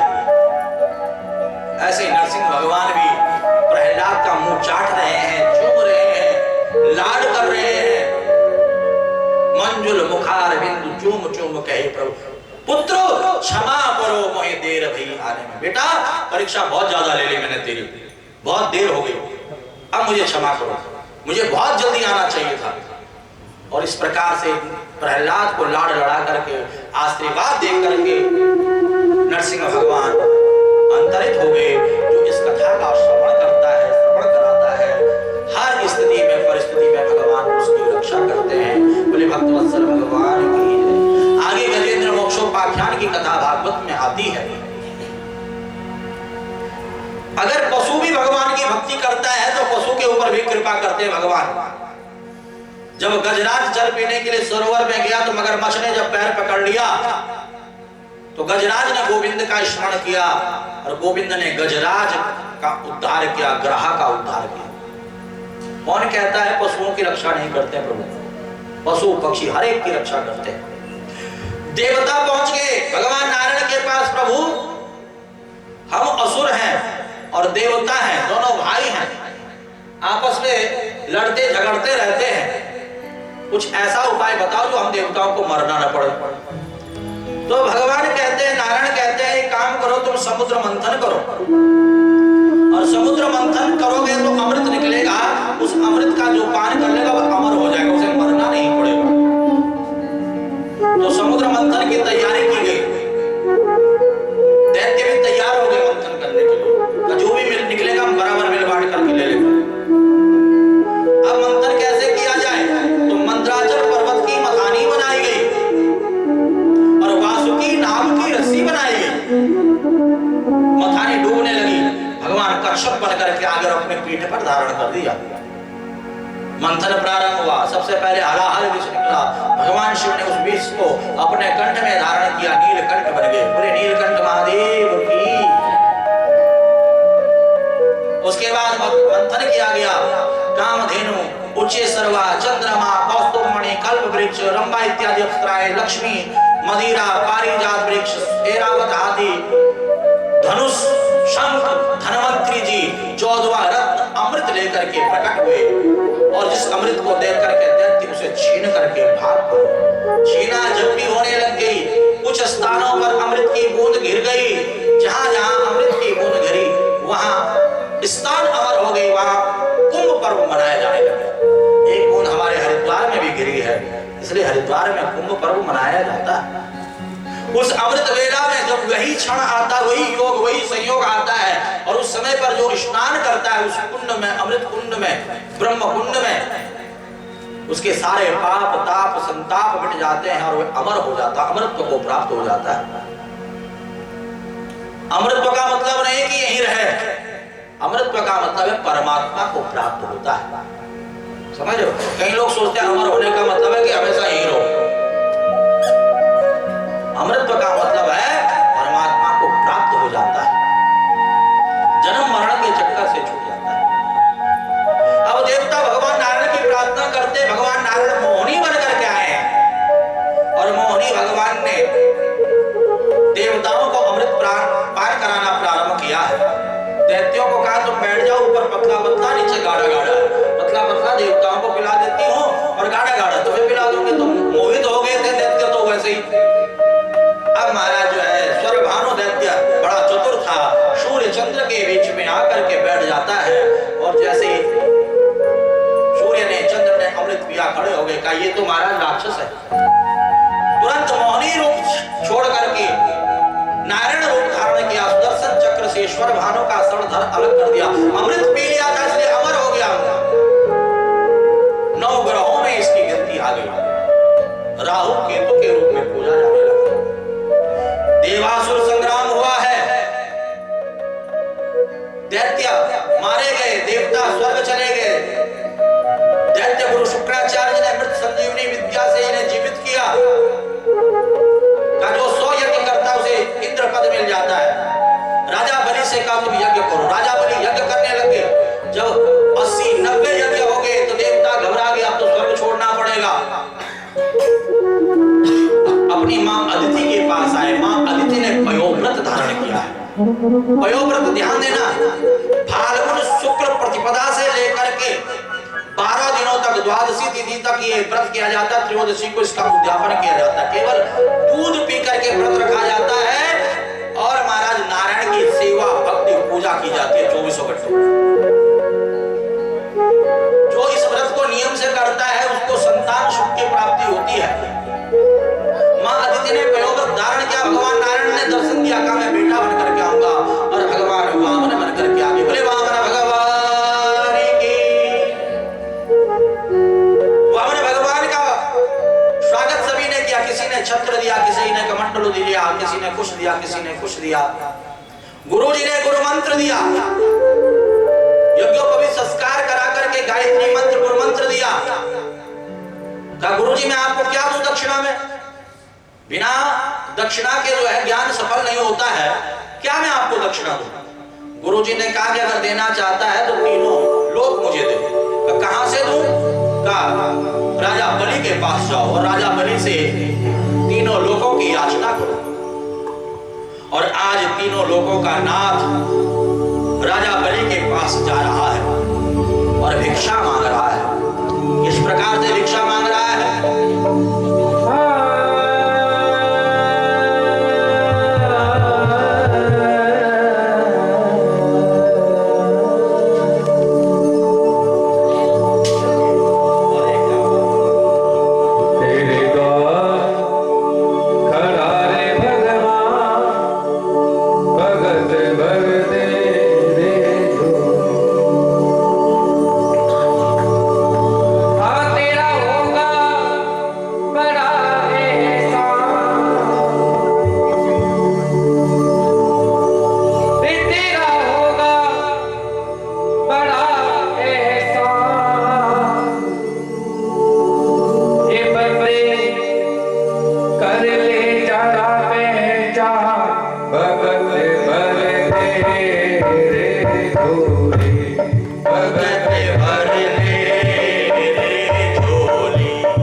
भिक्षाम दे, भिक्षाम दे। जब वामन भगवान राजा बलि के दरवाजे पर पहुंचे और भिक्षा की याचना की, राजा बलि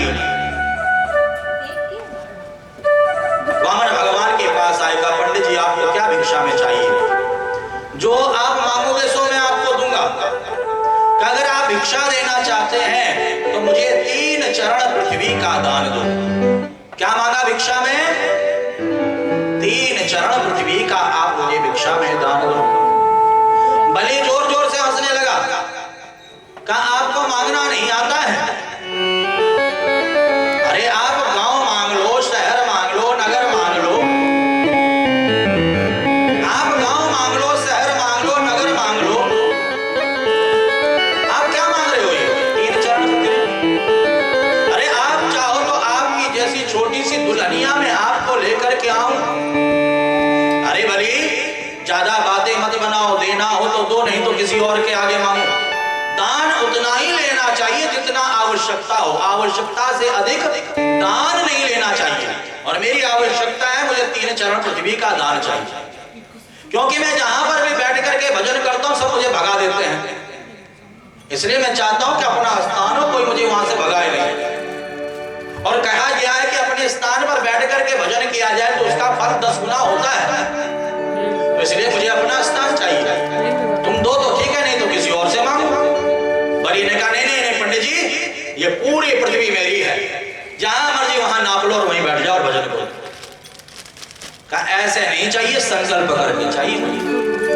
तुम बाद में मुकर गए तो क्या भरोसा तुम्हारा? कई बार होता है ना, लोग मुकर जाते हैं, होता है कि नहीं होता है? मेरे को कई बार बहुत सारे भक्त मिलते हैं, कहा गुरु जी कथा करवाएंगे, और जब हम उन्हें कहते हैं कि भाई आप अरे कब कहा था हमने? कहा ठीक है, नहीं कहा तो कोई बात नहीं, संकल्प करो। बलि ने संकल्प के लिए जैसे ही जल हाथ में लेना चाहा, वहीं पर शुक्राचार्य जी आगे कहा बलि नहीं, ये सब कुछ ले जाएगा, सब कुछ लूट लेगा तुम्हारा, मत दो, से ये नारायण है। कहा गुरु जी आप कैसी बात कर रहे हो? अगर ये ब्राह्मण है तो भी मैं सिर्फ दान दूंगा, क्योंकि ब्राह्मण को बिना दान किए यज्ञ सफल नहीं होता है, पूजा सफल नहीं होती है, पाठ सफल नहीं होता है, मंदिर जाना सफल नहीं होता है, तीर्थ में जाना सफल नहीं होता। अगर मंदिर में जाकर के, तीर्थ में जाकर के, कहीं भी जाकर के अगर दान नहीं दिया जाए ब्राह्मण को, वो सफल नहीं होता है। कथा कीर्तन पूजा पाठ कुछ सफल नहीं है। अगर ब्राह्मण नाराज है तो आपका कुछ भी सफल नहीं है। तो मैं ब्राह्मण को जरूर दान दूंगा, और अगर ये ब्राह्मण नहीं नारायण है तो भी मैं इसे दान दूंगा, क्योंकि आज तीनों लोगों का नाथ मेरे दरवाजे पर मुझसे भिक्षा मांग रहा है। ये मेरा सौभाग्य है, ये मेरा बड़ा भाग्य है। गुरुजी मना करते रहे पर गुरुजी का ही त्याग कर दिया। कहा गया है शास्त्रों में, जो गुरु आपको भजन करने से रोके, पूजन करने से रोके, नारायण की सेवा करने से रोके, जो आपको दान करने से रोके, जो आपको पूजा पाठ करने से, सत्कर्म करने से रोके, उस गुरु को त्याग करने में कोई दोष नहीं है। समझ रहे हो कि नहीं समझ रहे हो? गुरु कौन है? अस्तो मा सदगमय, तमसो मा ज्योतिर्गमय, मृत्युर्मा अमृतम गमय। जो असत्य से सत्य की ओर ले जाए, जो अंधकार से प्रकाश की ओर ले जाए, जो मृत्यु से अमृत की ओर ले जाए, वही गुरु है। गुरु कहते हैं अंधकार को, रू कहते हैं प्रकाश को। जो अंधकार से प्रकाश की ओर हमें ले जाए वही सतगुरु है। और अंधकार क्या है? का ये अंधकूप है। और प्रकाश क्या है? का परमात्मा ही प्रकाश स्वरूप है। सच्चिदानंद रूपाय विश्वोत्पत्त्यादि हेतवे। मृत्यु क्या है? का जन्म मरण का चक्कर। और अमृत क्या है? का जन्म मरण के चक्कर से छूट करके गोविंद को पा लेना। असत्य क्या है? का ये संसार असत्य है। सत्य क्या है? का केवल एकमात्र परमात्मा सत्य है, गोविंद सत्य है। जो गुरु हमारा हाथ पकड़ करके गोविंद से ले जा मिलाता है, गोविंद के पास ले जाता है, वही सतगुरु है। और जो कहता है भगवान नहीं होता है, पूजा पाठ नहीं करना है, यज्ञ अनुष्ठान नहीं करना है, दान पुण्य नहीं, वो गुरु नहीं है, वो गुरु घंटाल है, वो आपको लूट रहा है, समझ लेना है। जो कहता केवल मेरी ही पूजा करो, केवल मेरा ही भजन करो, गुरु नहीं है। गुरु का कार्य है आपका हाथ पकड़ करके परमात्मा के पास ले जाना, परमात्मा से जोड़ना। सतगुरु का लक्षण है भजन करवाना, पूजन करवाना, चाहे प्रेम से हो,